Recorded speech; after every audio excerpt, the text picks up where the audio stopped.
You need to pay your physical therapist $80,000 to $90,000 a year just to keep them.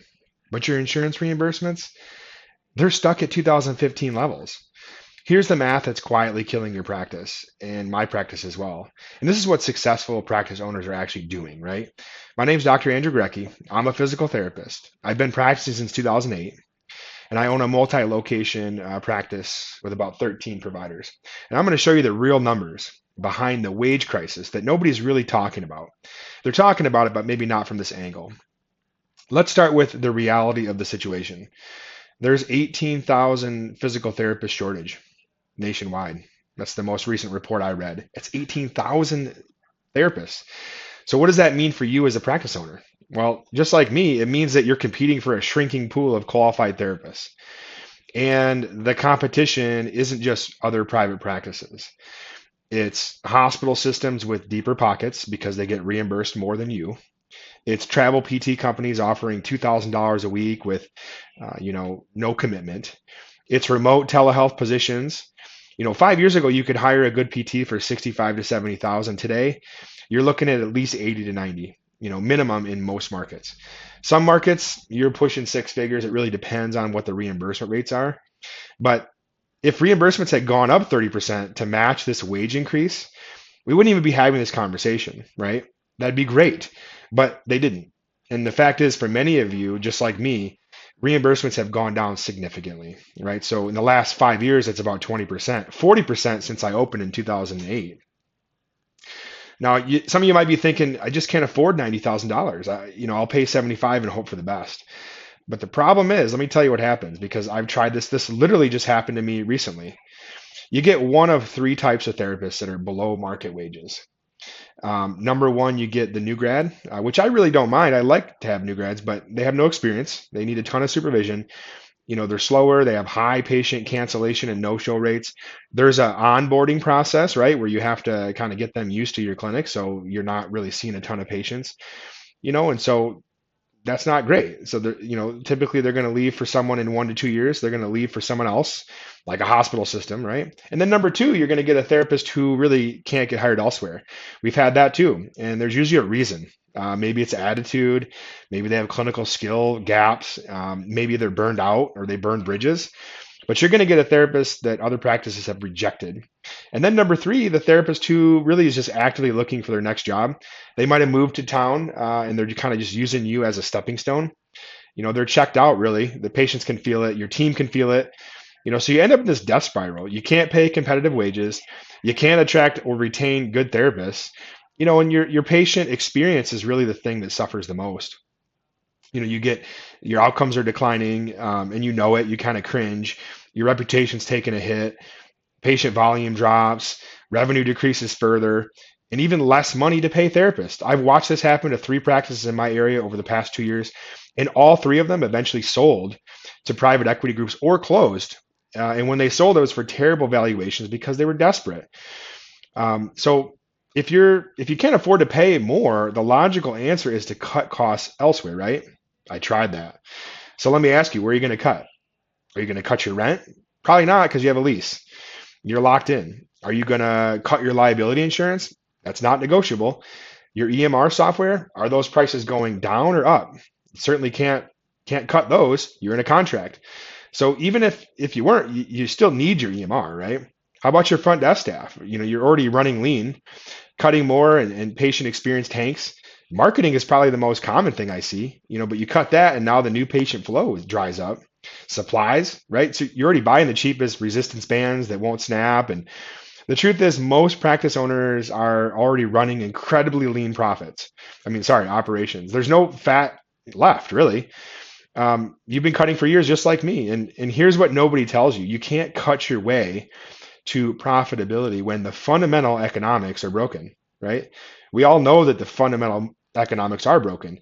When your revenue per patient is going down and your cost per employee is going up, cutting costs is just rearranging deck chairs on the Titanic.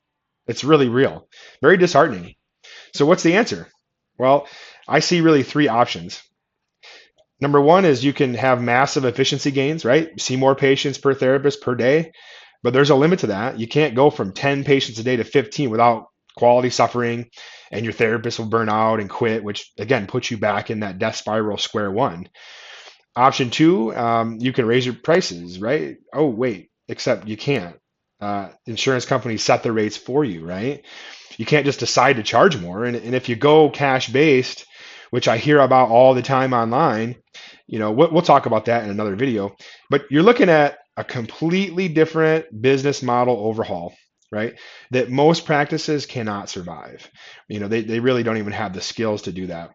And option three is you can add new revenue streams that don't require new overhead. This is the only option that actually works. You need to generate more revenue per patient or per therapist without hiring more staff, without seeing more patients, and without buying expensive equipment. That is the key. That's the key I found success with. In my own practice, we were facing this exact crisis 2 years ago. We had 2 open positions we couldn't fill for 6 months. We had 0 qualified applicants. Our existing staff was burning out and they were covering the extra load, seeing more people, working more hours. I couldn't hire my way out of it, right? There was nobody to hire. I couldn't cut costs. We were bare bones running as thin as we could. I couldn't see more patients. We're maxed out, at least for our quality, our goals for quality. So I started looking at every possible revenue stream. That didn't really, my focus was what doesn't require a significant upfront investment or additional staff training time. So I looked at, cash-based services, laser, but it felt too risky, too much marketing required. Dry needling is a great idea, right? But again, it requires staff training, certifications, travel. We tried retail products, right? The hyper ice stuff. We tried wellness programs. Again, totally different marketing funnel. And I just found that something that changed everything. We found it, and we're already doing it every single day, but not getting paid for it. So it was perfect. And I'll tell you exactly what it is in my next video. But here's a hint: it involves your home exercise programs, right? And so it's amazing. It's been great for me. And here's what I want you to do right now. So step one, I want you to calculate your actual cost per therapist, right? You need to know that. So it's salary plus benefits plus taxes. Know your real number. Right? And then step two, I want you to calculate your revenue per therapist. What are the total collections divided by the number of treating therapists? And then step three, I want you to subtract the cost from that revenue. So that's your gross profit per therapist. And step four, I want you to ask yourself, is this sustainable?